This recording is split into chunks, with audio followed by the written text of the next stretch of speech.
Hello and welcome to study Medha academy. आज हम class 9 का chapter 1 matter in our surroundings ये चालू करने वाले हैं। इस चैप्टर में आपकी केमिस्ट्री के बेसिक्स एकदम ही क्लियर होने वाले हैं, तो इसीलिए अगर आपको केमिस्ट्री में बेसिक्स नहीं आते हैं तो आप इस वीडियो को ध्यान से देखना और एंड तक के देखना ताकि आपका हर एक कंसेप्ट क्लियर होते जाए। तो चलिए ये वीडियो अब स्टार्ट करते हैं। सबसे पहले देखते हैं कि इस चैप्टर में हमें पढ़ना क्या क्या है।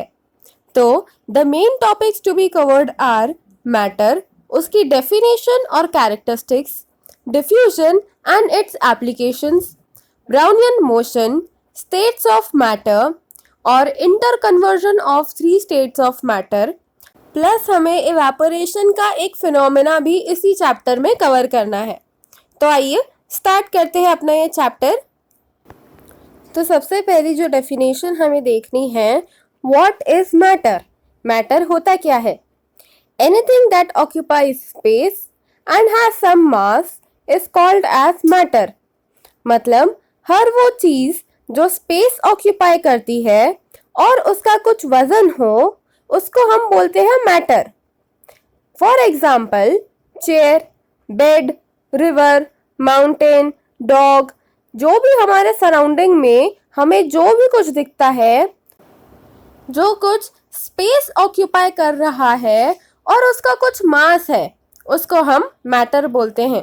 जैसे कि चेयर, बेड, रिवर, ये सभी का कुछ मास है और वो कुछ स्पेस भी ऑक्यूपाई कर रहे हैं, इसीलिए हम इसे एक मैटर के अंडर क्लासिफाई करेंगे। यहाँ पे एक क्वेश्चन है आपकी टेक्स्ट बुक में, that how would you classify smell. मतलब स्मेल मैटर के अंडर आती है कि नहीं। तो यहाँ पे आप कमेंट सेक्शन में लिख के बताइए कि स्मेल मैटर के अंडर आएगी या नहीं।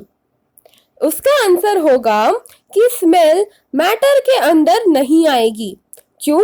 क्योंकि वो बस एक सेंसेशन है, एक फीलिंग है, और इसीलिए स्मेल को हम मैटर नहीं बोल सकते हैं, जस्ट बिकॉज वो एक एब्स्ट्रैक्ट फीलिंग है। उसका ना तो मास है, ना ही स्मेल स्पेस ऑक्यूपाई करती है। इसीलिए मैटर की डेफिनेशन के अकॉर्डिंग वो मैटर क्लासिफाई नहीं हो सकती है। Smell is not considered as matter. और सिमिलरली अगर हम स्मेल ऑफ परफ्यूम भी बोले, तो जो परफ्यूम के पार्टिकल्स हैं, तो परफ्यूम के पार्टिकल्स मैटर के अंडर आ सकते हैं, बट देन स्मेल को हम मैटर कंसिडर नहीं करते हैं। अब हम आते हैं हमारे नेक्स्ट टॉपिक पे, जो कि है कैरेक्टरिस्टिक्स ऑफ मैटर। मतलब मैटर क्या क्या प्रॉपर्टीज पजेस करता है और मैटर की कैरेक्टरिस्टिक्स क्या क्या होती है। तो सबसे पहला है, matter is made up of small particles called atoms. मतलब जो मैटर है वो किससे बना हुआ है? वो एटम्स से बना हुआ है। और इसी का रिवर्स भी हम बोल सकते हैं कि smallest unit of matter is an atom. और यही चीज एटम्स की हम डेफिनेशन बोलते हैं कि what are atoms? Atoms are the smallest unit of matter. मतलब जो सबसे छोटी यूनिट होती है मैटर की, वो होती है atoms. Second point, these particles are too small to be observed with naked eye। मतलब हम बिना माइक्रोस्कोप के डायरेक्ट आईज से इन पार्टिकल्स को नहीं देख सकते हैं। ये जो पार्टिकल्स होते हैं वो बहुत ही ज़्यादा छोटे होते हैं और इसीलिए हम उसको डायरेक्टली आईज से नहीं देख सकते हैं। और अब third point, these particles are constantly moving। मतलब ये जो छोटे छोटे पार्टिकल्स हैं एटम्स, ये कॉन्स्टेंटली मतलब लगातार मूव करते रहते हैं। अब fourth point, these particles have spaces between them। मतलब ऑल्दो सॉलिड में ये स्पेसेस कम होती है, लिक्विड में थोड़ी ज़्यादा होती है और गैसेस में atoms are far apart, but then solid में भी कुछ स्पेस एटम्स के बीच में होती है। तो उसी चीज को यहाँ पे लिखा गया है कि these particles have spaces between them। मतलब जो भी एक कॉम्पैक्ट मॉलिक्यूल होगा उसमें जो एटम्स प्लेस्ड होंगे, उन एटम्स के बीच में कुछ कुछ स्पेसेस छूटी हुई होंगी और उन स्पेसेस को हम वॉइड्स बोलते हैं। Particles of matter attract each other because of force of attraction। अब मतलब यहाँ पे पार्टिकल ऑफ मैटर किसको बोला गया है? यहाँ पे पार्टिकल ऑफ मैटर बोला गया है एक एटम को। और ये जो एटम्स होते हैं अलग अलग, ये एक दूसरे को अट्रैक्ट करते हैं, मतलब अपनी ओर खींचते हैं because of the force of attraction.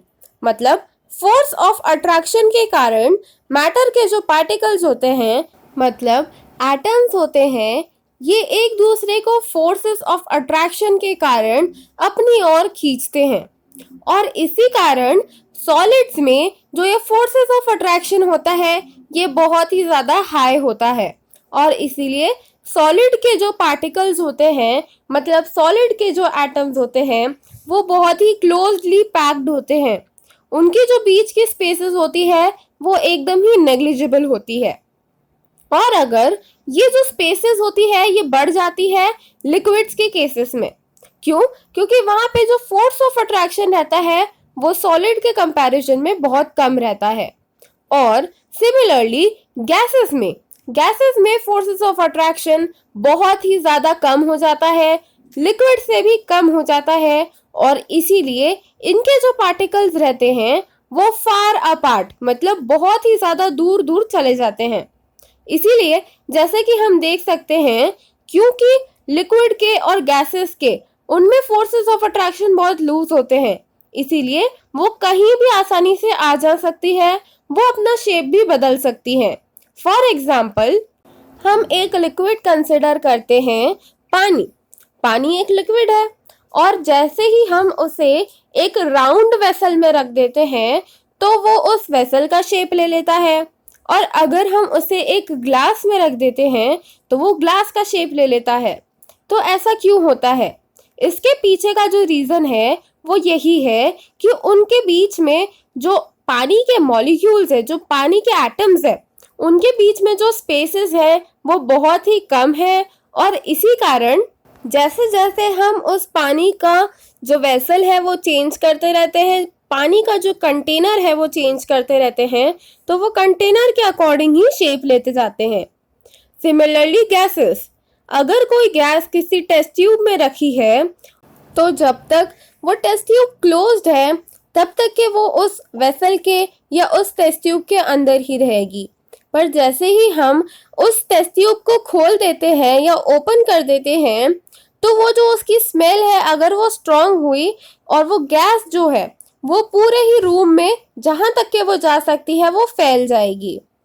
ये फिनोमेना अकर होता है because of forces of attraction. मतलब फोर्स ऑफ अट्रैक्शन वहाँ पे बहुत कम रहता है, इसीलिए ये पार्टिकल्स गैसेस के और लिक्विड के बहुत ज़्यादा दूर दूर रहते हैं। तो ये थी हमारी कैरेक्टरिस्टिक्स ऑफ मैटर।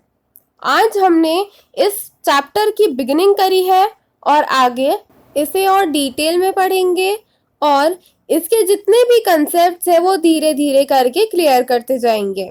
तो इसीलिए इस सीरीज से आप गो थ्रू करते रहिए और नए वीडियोस के लिए वेट करते रहिए। Thank you so much for watching this video till the end. और अगर आपको ये वीडियो अच्छा लगा हो तो इसे लाइक करना, शेयर करना और हमारे चैनल को सब्सक्राइब भी ज़रूर करना।